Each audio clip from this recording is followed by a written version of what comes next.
Baiklah, sebelum kita mulai, saya ada pantun terlebih dahulu. Ambil kayu untuk membuat meja. Kayu disatukan dengan palu. Sebelum presentasi dibuka, saya ucapkan salam terlebih dahulu. Assalamualaikum warahmatullahi wabarakatuh. Waalaikumsalam warahmatullahi wabarakatuh. Selamat siang, salam sejahtera untuk kita semua. Puji syukur kita panjatkan kehadirat Allah Subhanahu wa Ta'ala yang mana telah memberikan kita nikmat, terutama nikmat sehat walafiat, sehingga kita bisa berkumpul dalam acara presentasi praktik baik budaya positif. Salawat dan salam tak lupa kita curahkan kepada junjungan Nabi kita, Nabi Muhammad Sallallahu Alaihi Wasallam. Tujuan presentasi ini dilatar belakangi oleh seorang calon guru penggerak yang ingin berbagi praktik baik kepada kita semua untuk bisa diambil manfaatnya. Perkenalkan saya Munawwaroh yang akan bertugas menjadi moderator di hari ini. Dan perkenalkan narasumber kita yaitu Ibu Ina Kusuma Dewi dengan tanggal lahir 26 September 1975, berasal dari kota Tangerang, calon guru penggerak angkatan 11. Baiklah, sebelum kita mulai acara, kita bersama-sama berdoa membacakan basmalah bersama. Bismillahirrahmanirrahim. Acara yang kedua yaitu menyanyikan lagu Indonesia Raya yang akan dipandu oleh Ibu Lolita SPD MPD. Hadirin dipersilakan berdiri.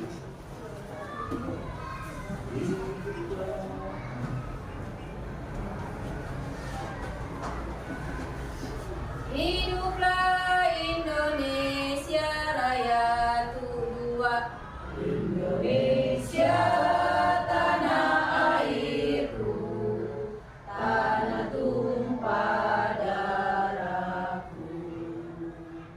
Di sanalah aku berdiri, jadi pandu ibuku. Indonesia kebangsaanku, bangsa dan tanah airku. Marilah kita berseru, Indonesia bersatu. Hiduplah tanahku, hiduplah negeriku, bangsaku, rakyatku semuanya. Bangunlah jiwanya, bangunlah badannya untuk Indonesia Raya. Indonesia Raya, merdeka, merdeka, tanahku, negeriku yang ku cinta. Indonesia Raya, merdeka, merdeka, hiduplah Indonesia Raya Tudua. Indonesia Raya, merdeka, merdeka, tanahku, negeriku yang ku cinta. Indonesia Raya, merdeka, merdeka, hiduplah Indonesia Raya. Terima kasih. Hadirin dipersilakan duduk kembali. Acara selanjutnya yaitu, sebelum memasuki acara, marilah kita dengarkan sambutan dari Bapak Sobri Abdul Rojak selaku pimpinan Kepala SDN Pasar Baru 3. Kepadanya dipersilakan.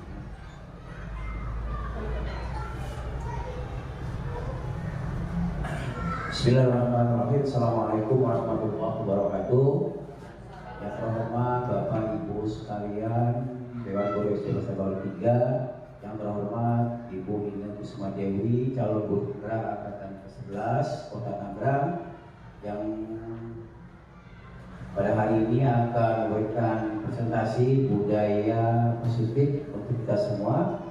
Pertama-tama kita panjatkan puji syukur Allah Subhanahu wa Ta'ala, Tuhan Yang Maha Esa, yang telah memberikan kita nikmat satu afiat hingga pada hari ini kita dapat berkumpul bersama-sama dalam rangka mengikuti pengibasan budaya positif yang akan dilakukan oleh Ibu Ina Kusuma Dewi, calon guru penggerak angkatan ke-11.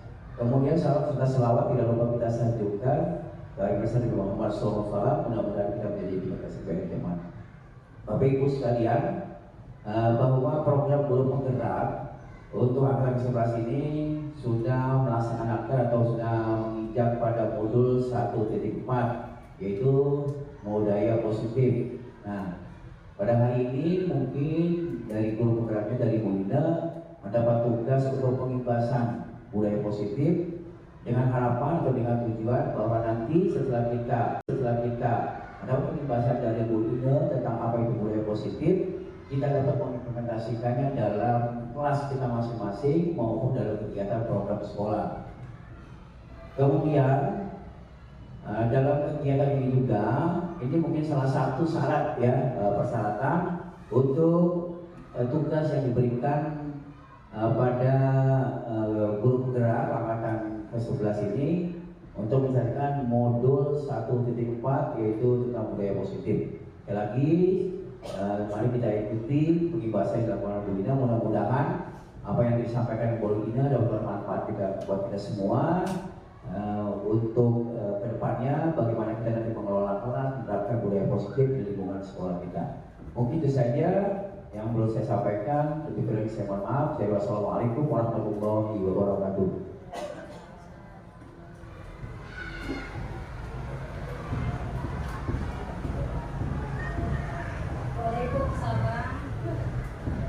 Waalaikumsalam warahmatullahi wabarakatuh.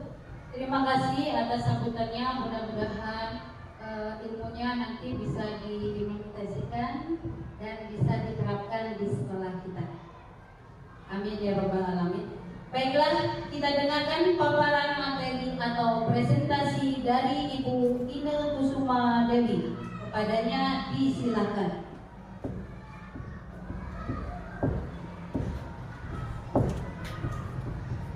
Terima kasih Ibunya. Bismillahirrahmanirrahim. Assalamualaikum warahmatullahi wabarakatuh. Terima kasih kepada Bapak dan Ibu, Bapak Kepala Sekolah SD Pasar Baru 3 yang sudah hadir mengikuti presentasi yang saya buat untuk modul 1.4. Begitu juga dengan rekan-rekan guru, teman sejawat yang saya hormati. Di sini saya akan memperkenalkan diri bahwa saya Ibu Ina Kusuma Dewi, sudah diperkenalkan tadi sama Bapak, calon guru penggerak angkatan 11 Kota Tangerang. Saya akan sebelum memaparkan materi ke 1.4, saya akan mengajak yuk senyum selama 30 detik. Di sini saya bisa untuk berdiri teman-teman, berpasang-pasangan ya, karena seharian kita sudah lelah menghadapi anak usia. Ya, berhadapan-hadapan, maksudnya senyum selama 30 detik. Bapak berhadapan dengan kerumunan. Kalau nggak sama apa itu, Pak? Sini Pak. Sini Pak. Bayu sama mana? Bapak Pedi. Ya. Ayo Bayu. Ya, betul.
non-diskriminasi, yaitu satu, menghargai siapapun, berarti menghargai siapapun yang ada di forum ini ya.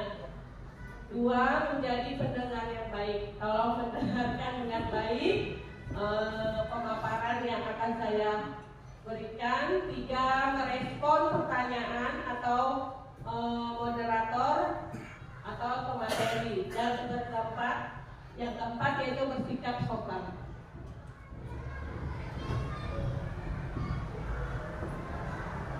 Di sini saya langsung ke situ ya.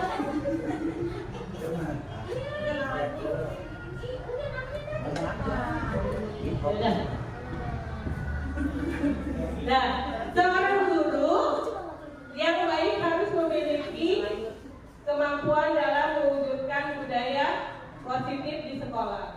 Budaya positif tersebut dapat dijalankan dengan menerapkan konsep-konsep inti seperti di samping ini. Yang satu yaitu disiplin positif, dua, motivasi perilaku manusia, ketiga, keyakinan sekolah atau kelas, kebutuhan dasar manusia, kelima, posisi kontrol, restitusi, keenam, segitiga restitusi. Yang pertama yaitu disiplin positif. Sebelum saya memaparkan selanjutnya, saya ingin menanyakan dulu di sini, pernah dengar tidak disiplin positif itu apa? Kalau di dalam sekolah? Disiplin positif adalah kegiatan segala sesuatu yang menunjukkan hal yang baik. Ada lagi? Ada lagi yang ingin disampaikan? Pak Singgi? Menurut Pak Singgi, disiplin positif itu seperti apa? Keyakinan sekolah atau kelas, kebutuhan dasar manusia, kelima, posisi kontrol, restitusi, keenam, segitiga restitusi. Yang pertama yaitu disiplin positif. Sebelum saya memaparkan selanjutnya, saya ingin menanyakan dulu di sini, pernah dengar tidak disiplin positif itu apa? Kalau di dalam sekolah? Disiplin positif adalah kegiatan segala sesuatu yang menunjukkan hal yang baik. Ada lagi? Ada lagi yang ingin disampaikan? Pak Singgi? Menurut Pak Singgi, disiplin positif itu seperti apa? Disiplin positif adalah perilaku kita atau tindakan kita yang yang kita tunjukkan terhadap kegiatan-kegiatan yang positif gitu, perilaku yang menuju ke tindakan yang positif. Terima kasih Pak Singgi. Nah, menurut Bapak Kepala Sekolah, apa yang aturan-aturan yang membuat kita lebih tertib, lebih disiplin, kemudian lebih teratur, itulah disiplin positif. Jadi aturan-aturan yang membuat kita karya lebih baik lagi, namanya disiplin positif. Terima kasih Bapak. Nah, disiplin positif di sini saya mengemukakan yaitu disiplin merupakan suatu cara penerapan disiplin yang mengajarkan anak bertanggung jawab dan menumbuhkan kesadaran diri berdasarkan nilai-nilai kebajikan. Disiplin positif lebih ke arah disiplin diri yang dapat mengontrol diri dalam melakukan segala tindakan. Ya.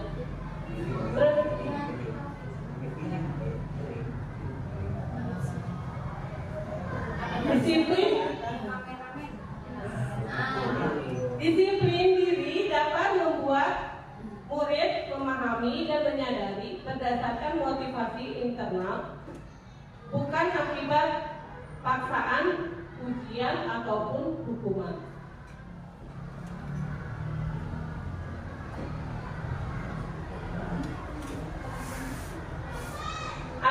6 karakter dalam profil pelajar Pancasila. Kita nyanyi. Ya, Tadi boleh. duluin. Ya, kita nyanyikan lagu profil pelajar Pancasila.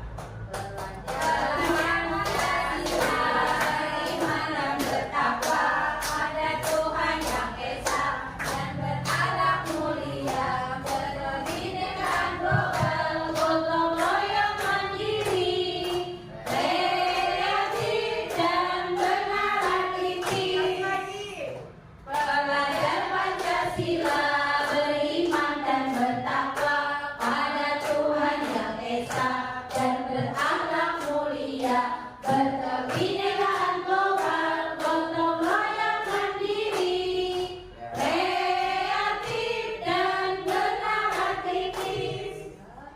Oke, terima kasih. Ya, sebelum mungkin itu juga bisa kita lakukan di dalam kelas ya, Bu. Next. Motivasi perilaku manusia. Ada 3 motivasi perilaku manusia, yaitu yang satu untuk menghindari ketidaknyamanan atau hukuman, kedua untuk mendapatkan imbalan atau penghargaan dari orang lain, yang ketiga untuk menjadi orang yang mereka inginkan dan menghargai diri sendiri dengan nilai-nilai yang mereka percaya.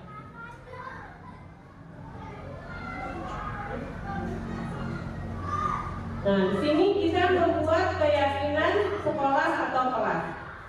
Mungkin di sini Bapak dan Ibu sudah melaksanakan keyakinan kelas masing-masing ya di dalam kelasnya.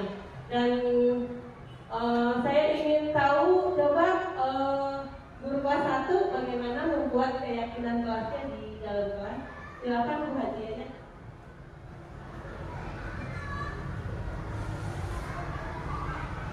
Untuk kelas 1, keyakinan kelas, saya mengajak anak-anak didik, siswa-siswanya, yaitu ngobrol bareng, membuat keyakinan atau kesepakatan kelas tentang tata tertib di kelas. Contohnya, masuk berangkat sekolah, terus tepat waktu. Kalau nggak tepat waktu, mungkin ada sedikit teguran gitu. Mungkin kalau di sini yang ditegur bukan anak-anak tapi wali muridnya. Jadi kesepakatan atau keyakinan kelas ini diperlukan juga ngobrol banyak sama wali murid juga, anak dan wali murid. Nah, ya. Terima kasih. Terima kasih Bu Hadiah. Itu kesepakatan kelas yang dilakukan di kelas rendah ya. Yang sekarang saya ingin tahu kesepakatan atau keyakinan kelas di dalam kelas tinggi. Coba Bu Dian, kelas 6 bagaimana? Coba. Assalamualaikum warahmatullahi wabarakatuh.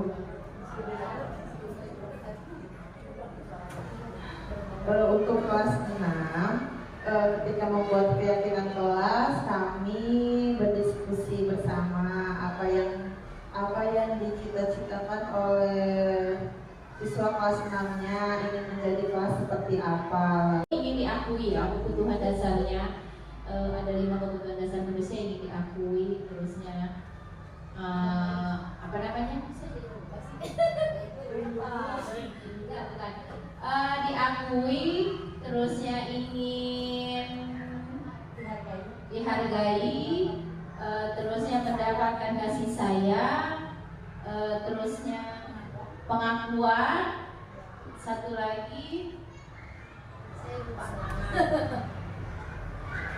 Apalagi? Senangan. Kesenangan terakhir ya. Itu menurut kebutuhan dasar manusia yang Bu Loli yakini. Adapun pernyataan kebutuhan manusia itu ketika seorang murid melakukan suatu perbuatan yang bertentangan dengan nilai-nilai kebajikan atau melanggar peraturan, hal itu sebenarnya dikarenakan merasa gagal memenuhi kebutuhan dasar mereka.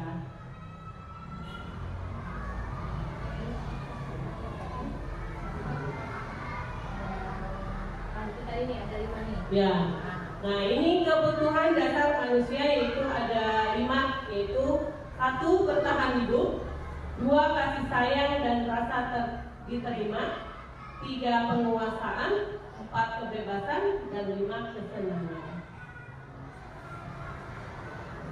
Di sini saya mengambil studi kasus tentang seorang Ibu Zulaikha, yaitu guru wali kelas 6. Sedang bingung menghadapi ulah salah satu murid di kelasnya, yaitu yang bernama Tommy. Beberapa anak telah mengeluh tentang Tommy yang seringkali meminta bekal makan siang mereka dengan secara paksa. Jika Anda menghadapi situasi seperti Bu Zulaikha, apakah yang akan Anda lakukan menurut Doni?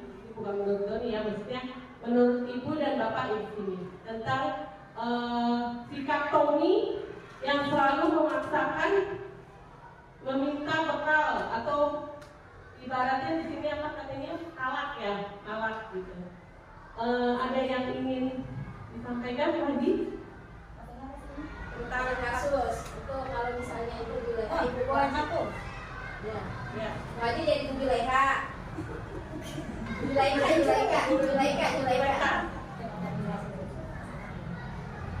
Di sini maksudnya benar kasus. Bu Zulaikha itu guru kelas 6. Ada muridnya yang sering tidak membawa bekal gitu, minta paksa ke teman-temannya itu meminta bekalnya gitu dengan paksa. Setiap hari Rabu kan dia seharusnya membawa bekal, tapi dia tidak pernah membawa bekal. Gitu. Apa yang dilakukan oleh Bu Zulaikha seharusnya gitu? Ini kasus kelas 6 sebenarnya. Ya, ini kelas rendah dulu. Ya. Kalau ada kasus alakan seperti ini, sebagai guru yang akan saya lakukan adalah memanggil anak itu secara individual. Karena kalau anak laki-laki itu dipanggil harus individual, menurut saya, menurut pendidikan juga. Karena kalau anak laki-laki itu pantang untuk dipermalukan di depan kelas atau didengar temannya. Makanya yang terbaik adalah memanggil secara individu. Saya tanya, kenapa, bagaimana, kok bisa seperti itu? Nah, setelah dijawab nanti jawabannya kan bermacam-macam. Mungkin tidak diberi bekal, tidak punya uang, kurang perhatian juga. Selanjutnya akan saya panggil ibunya. Selaku ibunya pasti akan bisa membantu menyelesaikan masalah ini. Terima kasih. Oke, tepuk tangan dong. Ya, ini aplaus buat Bu Hadiaya.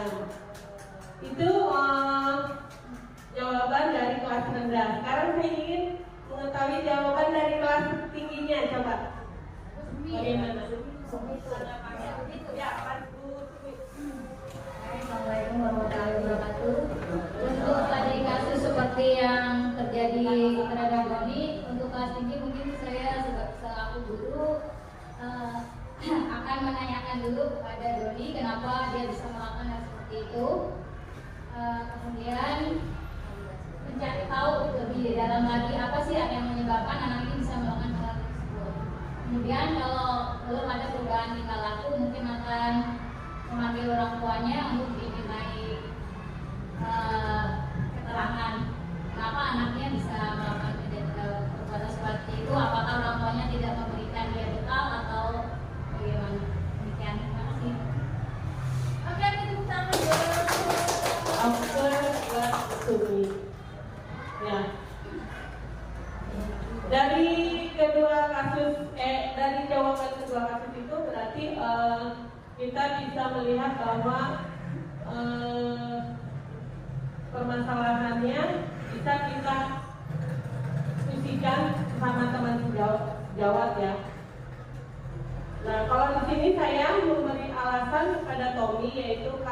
dia merasa bosan dengan bekal makanan yang dibawakan ibunya. Dari selalu ibunya selalu membawakan bekal yang sama. Oleh karena itu dia ingin mencoba makanan beraneka ragam. Maka Tommy sedang berusaha untuk memenuhi kebebasannya. Ya, dan kebetulan manusia itu dia jadi ingin mencoba ke teman-temannya gitu. Jadi ingin bervariasi lah seperti itu ya. Nah, sini saya akan mengatasinya dengan segitiga yang Bu Loli yakini. Adapun pernyataan kebutuhan manusia itu ketika seorang murid melakukan suatu perbuatan yang bertentangan dengan nilai-nilai kebajikan atau melanggar peraturan, hal itu sebenarnya dikarenakan merasa gagal memenuhi kebutuhan dasar mereka.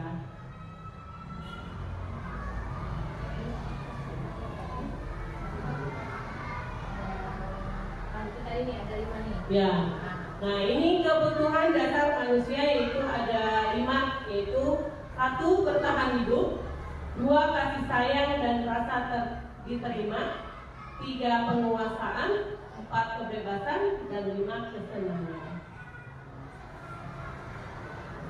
Di sini saya mengambil tadi kasus tentang seorang Ibu Zulaikha, yaitu guru wali kelas 6. Sedang bingung menghadapi ulah salah satu murid di kelasnya, yaitu yang bernama Tommy.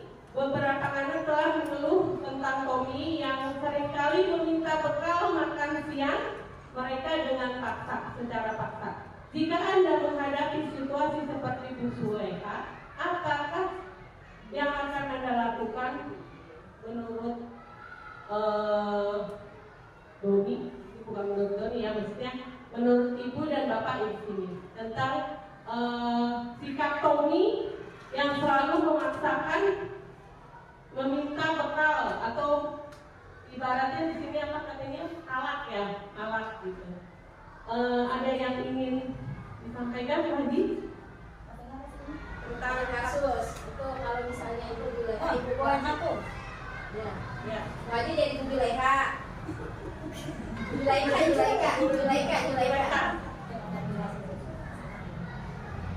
di sini maksudnya benar kasus Bu Zulaikha itu guru kelas 6. Ada muridnya yang sering tidak membawa bekal gitu, minta paksa ke teman-temannya itu meminta bekalnya gitu dengan paksa. Setiap hari Rabu kan dia seharusnya membawa bekal, tapi dia tidak pernah membawa bekal. Gitu. Apa yang dilakukan oleh Bu Zulaikha seharusnya gitu?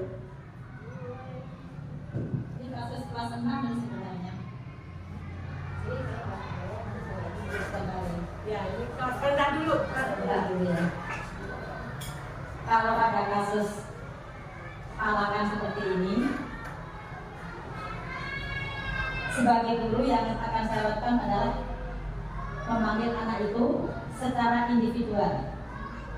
Karena kalau anak laki-laki itu dipanggil harus individual, menurut saya, menurut pendidikan juga.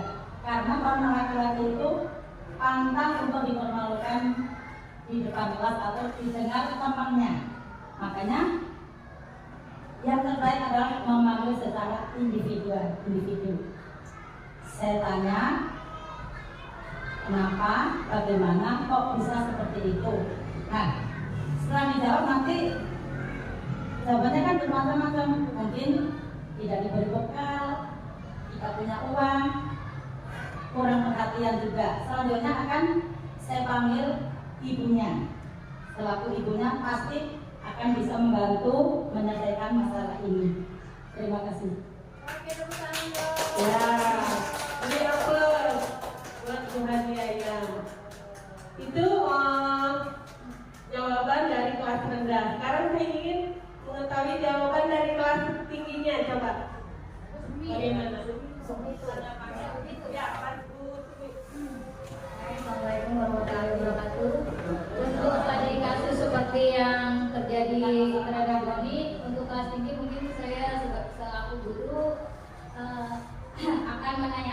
kepada Doni kenapa dia bisa melakukan hal seperti itu.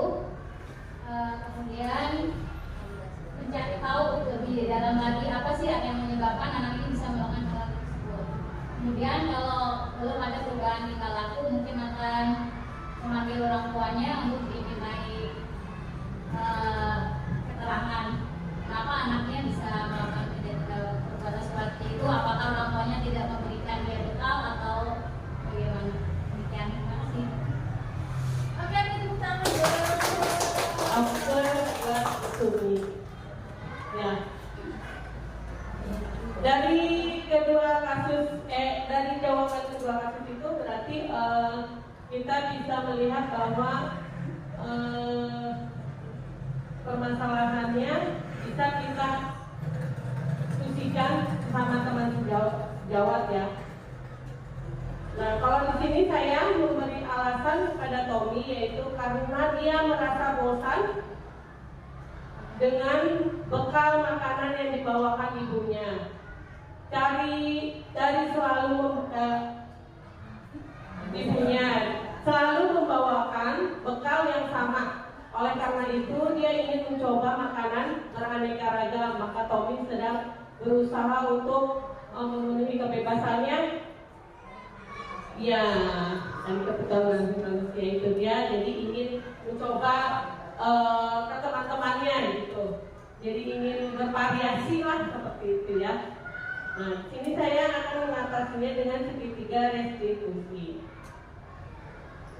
Apa itu restitusi? Yaitu tahapan dalam segitiga restitusi yang satu menstabilkan identitas, dua validasi tindakan yang salah, tiga menanyakan keyakinan.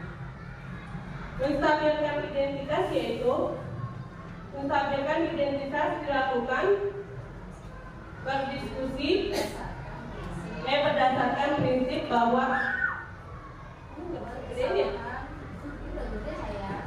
membuat kesalahan adalah bagian 5 posisi kontrol restitusi, 6 segitiga restitusi. Ya, terima kasih.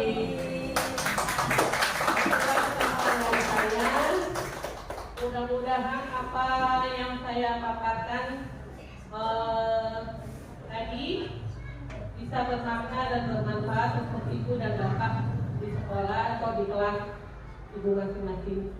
Saya ucapkan terima kasih, banyak terima kasih. Begitu juga kepada bapak kepala sekolah yang sudah mendampingi saya dalam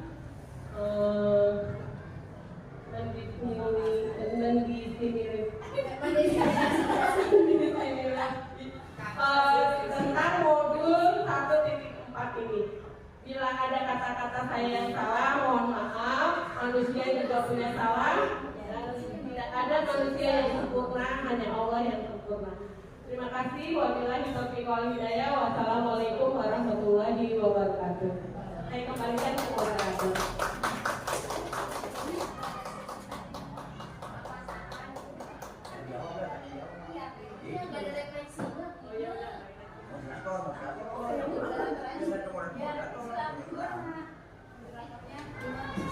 Baik, untuk memperjelas materi yang telah kita dengarkan bersama, kami mengundang Bapak atau Ibu Guru untuk berdiskusi, memberikan masukan, saran, pendapat, atau tanya jawab.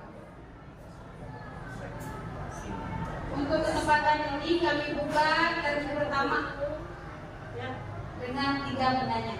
Mohon Bapak Ibu menyebutkan nama. Silakan.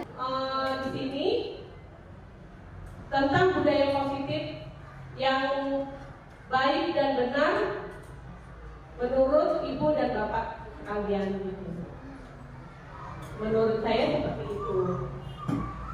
Apakah ada yang mau menambahkan di sini? Maksudnya sebelum saya menyimpulkan, Bu Hida, tentang budaya positif yang kata Bu Lolita menurutnya kurang lebih panjang lebar gitu, lebih jelasnya lagi gitu. Ya, baik, terima kasih Bu Ibu. Kalau sekarang tadi mendengarkan apa yang dipaparkan Bu Ina ya, jadi menurut saya itu disiplin positif itu akan terbentuk dari karakter siswa. Jadi mungkin sebagai apa ya, pembiasaan yang ini yang apa, pembiasaan yang bersifat positif seperti itu gitu. Jadi misalnya mungkin si guru itu setiap pagi ya ketika mau masuk sekolah dia bisa menyambut anak itu di depan kelas, mungkin dengan cara 5S ya, senyum, sapa, seperti itu gitu. Nah, jadi ketika memang kita sebagai guru melaksanakan pembiasaan yang positif seperti itu tanpa disadari itu akan membentuk karakter anak itu untuk menjadi kebiasaan, sehingga di kelas tersebut pun mungkin anak itu akan akan tumbuh ataupun mungkin terbentuk budaya positif dari kebiasaan tersebut. Mungkin menurut saya seperti itu. Terima kasih. Terima kasih Bu Ina yang sudah menjelaskan tentang budaya positif menurut Bu Ida, yaitu dengan 5S: senyum, sapa, salam, antum, ya, sopan, ya. Menurut saya seperti itu. Ada lagi yang mau menambahkan? Kemudian silakan.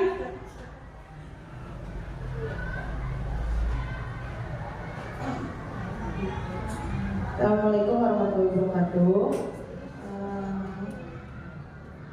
Mungkin sedikit saya berbagi.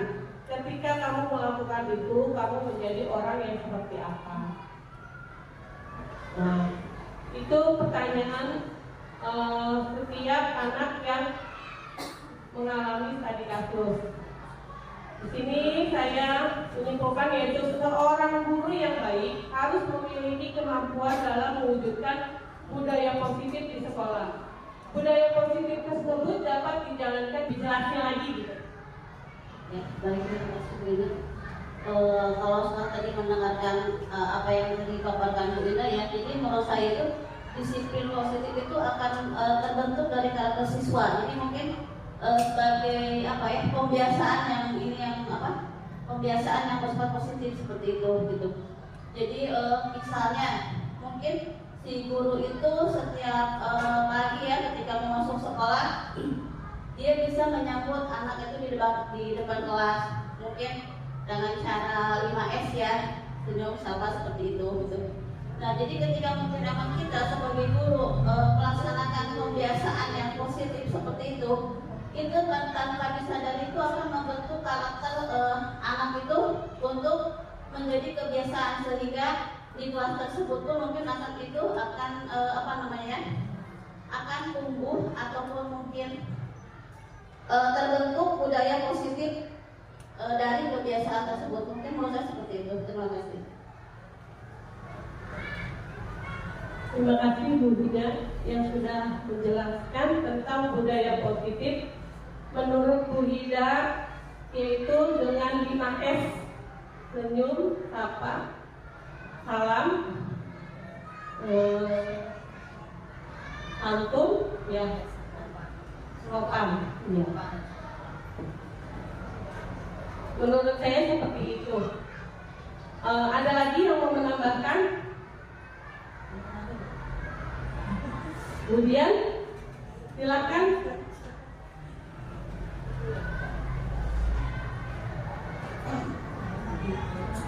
Assalamualaikum warahmatullahi wabarakatuh. Mungkin sedikit saya berbagi sharing aja apa yang saya baca tentang disiplin positif maupun budaya positif.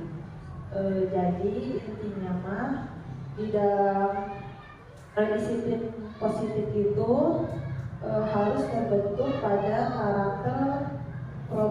karakter siswa masing-masing gitu. Jadi di dalam karakter profil belajar Pancasila itu siswa itu diharapkan memiliki budaya positif dan disiplin disiplin positif. Nah, apa itu disiplin positif? Jadi siswa tersebut itu menyadari kebiasaan-kebiasaan positif gitu yang harus mereka lakukan di kehidupan mereka sehari-hari gitu.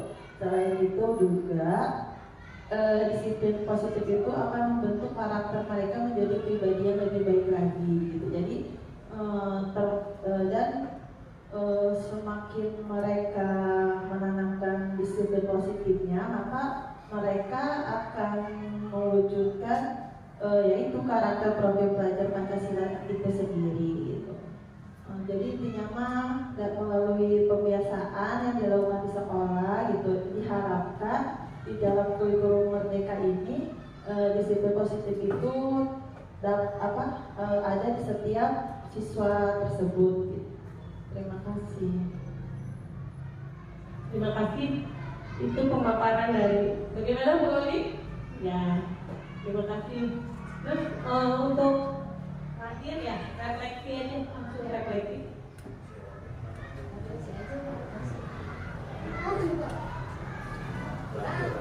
Satu lagi gitu. Ya oke, baik, satu lagi penanya. Ya.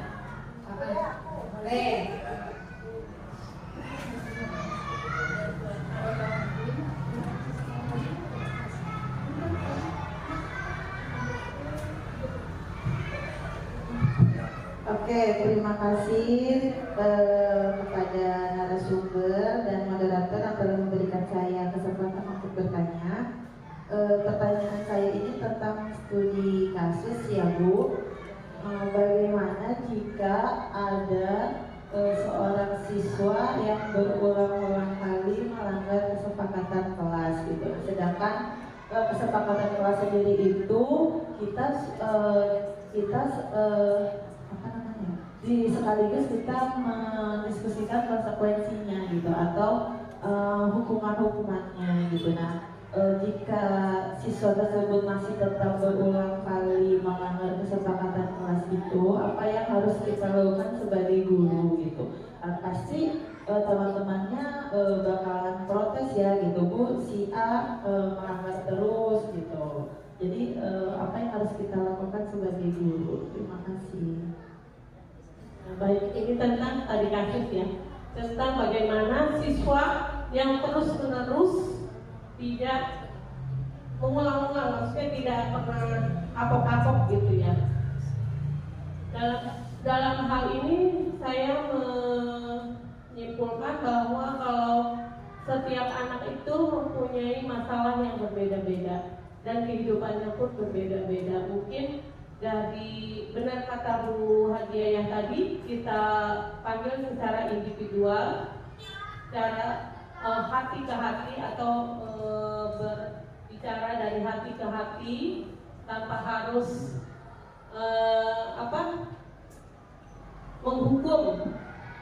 Tidak ada hukuman karena seorang anak didik itu pasti akan mempunyai hati yang sedih kalau misalkan dia kita hukum karena menyelesaikan masalah seperti itu. Menyelesaikan masalah seperti itu. Di sini saya juga ingin mengetahui bagaimana cara ibu menghadapi seperti itu gitu. Coba saya ingin tahu kalau masalah di PJOK, Pak Mami, bagaimana menghadapi masalah seperti itu jika anak selalu melakukan kesalahan-kesalahan pada saat PJOK pelajaran olahraga. Ya, assalamualaikum warahmatullahi wabarakatuh. Waalaikumsalam. Untuk menghadapi anak yang selalu melakukan kesalahan di dalam pelajaran, saya sebagai guru PJOK itu memberikan sebuah penegasan terhadap dia yang membuat dia akhirnya jerah atau tidak akan melakukan kegiatan tersebut. Contohnya seperti memberikan sebuah hukuman yang tidak memberatkan. Misalkan dia selalu melakukan suatu kesalahan, tidak mau melakukan materi, ya sanksinya kalau di olahraga misalkan suruh push up gitu. Atau dia membersihkan WC, sehingga dengan demikian dia tidak akan mengulangi kesalahan tersebut. Terima kasih. Berarti kalau Pak Mami itu memberikan hukuman ya Pak ya. Ya, sedangkan kita di sini sebagai pendidik tidak boleh memberikan hukuman kepada peserta didik, anak didik. Itu untuk supaya anak itu malah ketakutan kalau dikasih hukuman gitu. Dan di sini juga saya ingin tahu juga nih kalau guru agama bagaimana jika coba Bu bagaimana kalau anak melakukan kesalahan di dalam pelajaran agama, karena itu nilai budi pekerti juga ya Bu. Coba tolong jawab. Baca Yasin baca istighfar, asal. Ya, kalau misalnya pelajaran agama, kalau ada yang seperti itu, saya menasehatinya saja, ya, agar dia tidak mengulanginya lagi. Sesingkat itu. Yang tadi Bu Yaya sudah menjelaskan bagaimana kita nanti person to person, bagaimana ya. Nah, memang begitu. Yang namanya ketika kita menghadapi anak yang bermasalah, memang kita tidak secara spasial untuk memberikan debat. Anak itu sekarang punya perasaan, ya kan? Anak itu punya perasaan. Nah, bagaimana kita menyikapi anak itu supaya anak kita tersinggung, ya kan? Contoh misal nanti kegiatan pembelajaran kita panggil di ruang guru baru kita kasih nasihat. Jadi anak teman-temannya tidak melihat. Nah, itu ya pertama itu bentuknya, caranya, ya. Bentuk cara untuk membuat anak supaya bisa mematuhi apa yang sekolah kita terapkan, dan anak juga tidak merasa dia dilecehkan atau merasa dipermalukan di depan teman-temannya. Mungkin bukan hanya berlaku di bidang pendidikan di yoga, di semua kelas pokok dan kelas rendah atau kelas kan harus begitu perlakuan anaknya. Ya, jadi dipanggil, ya.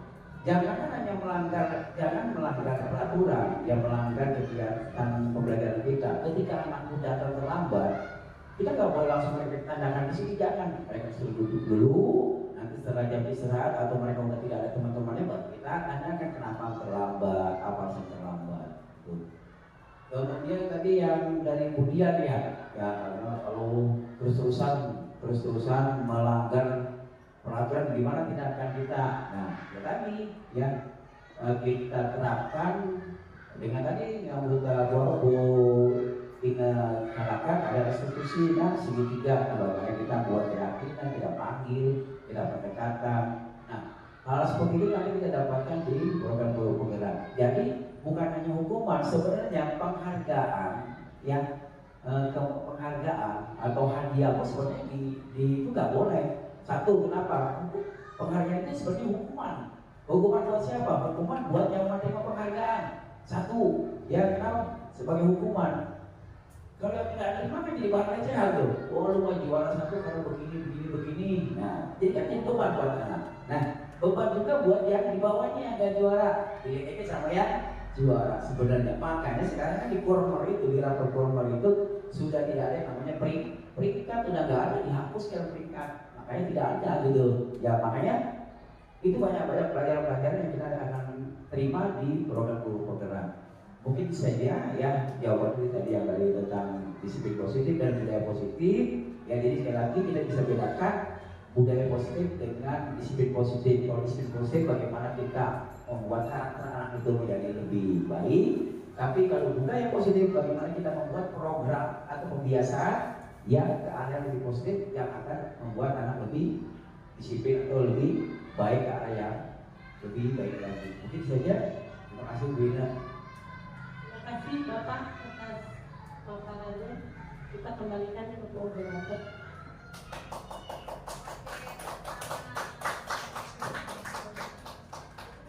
Baik, saya ambil dari kesimpulannya, dari disiplin positif ini merupakan penanaman atau pembentukan karakter siswa. Nah, seperti itu. Jadi kita Dan kalau ke budaya positif itu untuk penerapannya di sekolah seperti apa? Contohnya tadi sudah dikasih contoh dengan 5S, antara disiplin positif dan budaya positif. Itu untuk kesimpulannya. Oke, rekan-rekan semua sudah paham berarti ya? Alhamdulillahirabbil alamin. Rangkaian presentasi sudah berjalan dengan lancar dan refleksi bagaimana tanggapan dengan materi ini.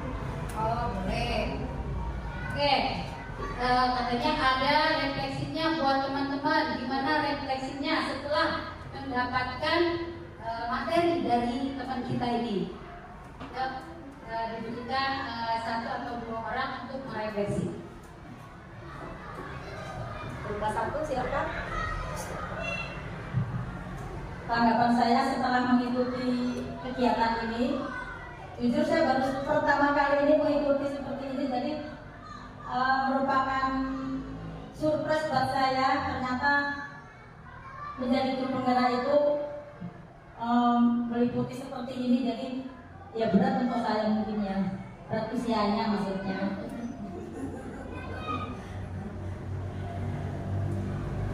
Bagus sekali, saya jadi menambah wawasan, menambah pengetahuan. Walaupun sebentar lagi saya off, tapi minimal saya memiliki sedikit ilmu yang saya serap untuk hari ini.